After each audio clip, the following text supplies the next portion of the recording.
बहुत समय पहले की बात है। सुंदरप्रस्थ नामक नगर में एक रानी मयूरा रहती थी। वह अपार सौंदर्य और बुद्धिमत्ता की धनी थी। उसके सौंदर्य की चर्चा दूर दूर तक होती थी। जब उसकी विवाह की उम्र आई तो उसके पिता ने योग्य राजाओं की खोज शुरू की। राजा ने अपनी बेटी से कहा, बेटी, अब तुम्हें एक योग्य जीवन साथी की तलाश करनी होगी। कई राजकुमार तुम्हारे हाथ मांगने को तैयार बैठे हैं। मयूरा मुस्कुराई और बोली, पिताश्री, मुझे साधारण राजकुमार नहीं चाहिए। मुझे तो एक ऐसा पति चाहिए जो शूरवीर भी हो। राजा ने स्वयंवर की व्यवस्था की। दूर दूर के राजकुमार आए और अलग अलग परीक्षाएं दी, पर सबको रानी ने ठुकरा दिया। अंत में एक साहसी और योग्य राजा नरेंद्रनाथ उसकी हर परीक्षा में सफल हुआ। वह विनम्रता से आगे बढ़ा और बोला, राजकुमारी, मैं आपकी हर शर्त पूरी कर चुका हूं। क्या आप मुझे अपना जीवन साथी बनने का सम्मान देंगी? मयूरा ने उसका चेहरा देखा और उपहास से कहा, नहीं, तुम्हारे चेहरे पर ना तो दाढ़ी है ना ही मूछ, और बिना मूछ के पुरुष पुरुष कहलाने योग्य नहीं होता। मैं तुम्हें नहीं चुन सकती। रानी को वो पसंद तो आया था, लेकिन उसने तुरंत उसे अस्वीकार कर दिया क्योंकि उसके चेहरे पर न तो दाढ़ी थी और ना ही मूछ।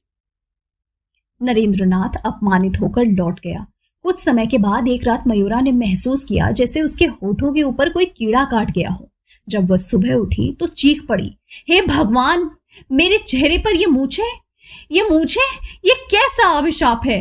राजमहल में हड़कंप मच गया। हकीम आए पर कोई इलाज काम नहीं आया। मुझे जितनी बार करती अगले दिन फिर निकल आती। धीरे धीरे नगरवासियों में भी इस बात की चर्चा होने लगी। लोग उसे मूछों वाली रानी कहकर उसका मजाक बनाकर हंसने लगे। मयूरा टूटी हुई आवाज में अक्सर कहती, अब मैं इस अपमान के साथ आखिर कैसे जीऊंगी? इससे अच्छा तो मर जाना ही बेहतर है। यह समाचार जब नरेंद्रनाथ तक पहुंचा तो उसका दिल पिघल गया। दरबार के सिपाही घोषणा करते हैं कि राजा नरेंद्रनाथ मिलने आए हैं। मयूरा कड़वाहट से कहती है, नहीं, मैं उससे नहीं मिलूंगी। वो मेरे दुख का तमाशा देखने आया है। पर नरेंद्रनाथ बिना अनुमति के ही भीतर आ गया और आकर कहा, मयूरी, मैं तमाशा देखने नहीं आया। मैं तो यहाँ उसे देखने आया हूं जिसकी पहली झलक पर ही मैं मोहित हो गया था और अपना दिल उसके कदमों में रख चुका था। मयूरा चेहरा ढकते हुए कहती है, नहीं, मत देखो मुझे, मैं अब वो सुंदर रानी नहीं रही।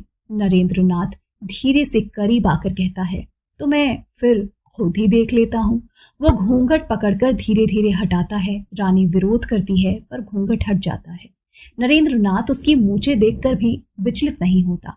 नरेंद्रनाथ मुस्कुराकर कहता है, तो चलो, अब असली उपचार का समय आ गया है। वो अपनी पोटली में से जड़ी बूटी का लेप निकालता है और रानी के चेहरे पर लगाता है। कुछ क्षणों के बाद मूछें गायब हो जाती हैं। रानी आईने में खुद को देखकर स्तब्ध रह जाती है और कांपते हुए स्वर में कहती है, ये कैसे संभव हुआ? नरेंद्रनाथ ने गहरी सांस लेकर कहा, जब तुमने मुझे ठुकराया था मैं तभी तुम्हारा हो चुका था। तुम्हारी मूंछों की बातें बहुत फैल गई और फैलते फैलते मेरे कानों में भी पड़ी।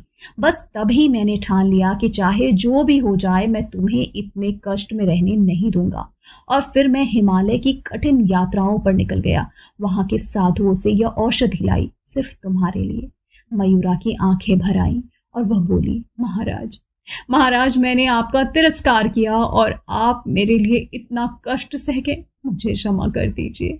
नरेंद्रनाथ ने धीरे से कहा, सच्चा प्रेम चेहरे में नहीं, हृदय में होता है मयूरे। उस दिन के बाद मयूरा ने अपना अभिमान त्याग दिया। उसने नरेंद्रनाथ से विवाह किया और एक योग्य पत्नी बनकर उसके साथ प्यार से जीवन बिताने लगी।